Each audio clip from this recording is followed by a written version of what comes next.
He was called the twin, not because he had a brother, but because his heart lived in two worlds, one of faith, one of doubt. A man who questioned miracles yet became one. A disciple who fled the cross, only to carry its weight across deserts and oceans. This is the story of Thomas, not just a doubter, but the seeker, a man whose questions led him further than any answer ever could.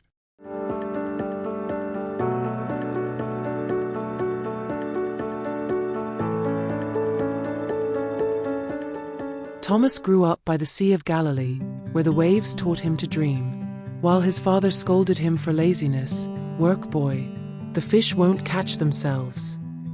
Thomas longed for answers beyond the sea. He devoured stories of distant lands and ancient wisdom. His father called him a fool. His brother, Jacob, laughed. "You'll get lost in your dreams," he warned. But Thomas couldn't stop asking, why? Years later, Thomas, now 20, stands at his brother Jacob's deathbed. Roman soldiers had beaten him for refusing to pay unfair taxes. Angry and broken, Thomas shouted at the heavens, demanding to know why God allowed such suffering. When grief swallowed Thomas, he ran, not from fear, but from a God who seemed silent. He wandered deserts, traded spices in Damascus, and debated scholars in Alexandria. But the void in his heart grew, until a rumor found him. A carpenter from Nazareth was healing the broken. "Come and see," they said. In a crowded street, Thomas met the man who would change his life. Jesus saw the doubt in his eyes and invited him to follow. Thomas hesitated, but something in the teacher's calm voice pulled him forward. For 3 years, he walked beside miracles. He saw the blind see and the dead rise, but still he asked how. When Jesus walked on water, Thomas begged to try, only to sink flailing. Yet Jesus laughed as he pulled him up, saying Thomas needed to feel the truth, not just hear it. Even among the disciples, Thomas stood apart.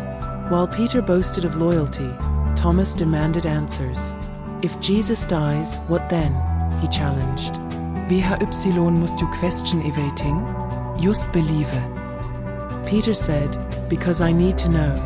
If he dies, what then? Will miracle save us?" But when soldiers came, and Jesus was arrested, Thomas hid. Guilt consumed him as he watched the cross rise from afar. "I should have stayed."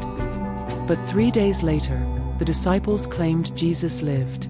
Thomas schlug Frage. Lies. If he's alive, let me touch his wounds. Then, in a locked room, Jesus stood before him.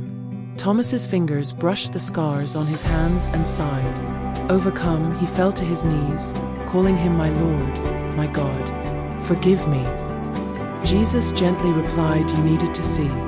Now others will believe because you doubted. And those who believed without seeing will be blessed." After Jesus departed, he charges the disciples with the mission of propagating the gospel. When the disciples cast lots for their missions, Thomas drew India. He protested. He couldn't sail, couldn't speak the language. But Mary Magdalene reminded him, "You doubted him once. Now doubt your fears."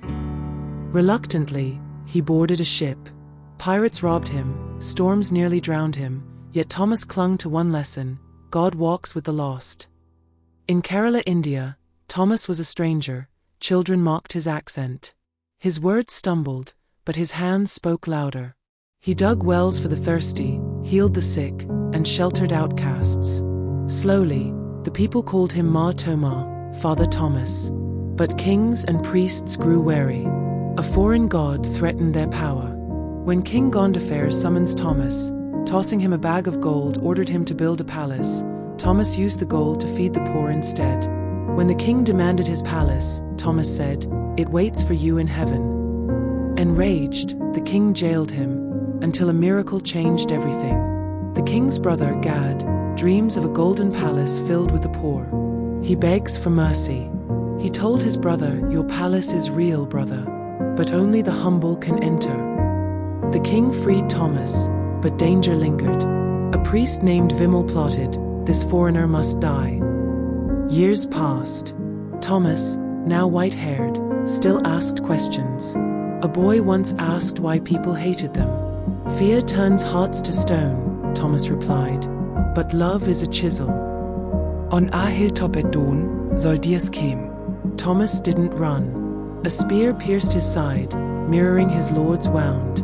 As he fell, he whispered, forgive them. The boy buries Thomas' body, hiding it in a cave. Years later, the boy, now a man, builds a small church on that hill. Thomas's doubt became India's faith. Today, millions sing his name, not because he had answers, but for his courage to ask. We remember Thomas not for his doubt, but for the truth he found in it. In every question, every wound, every heart brave enough to seek, his flame still burns. For sometimes, the greatest faith begins with a single word. Why?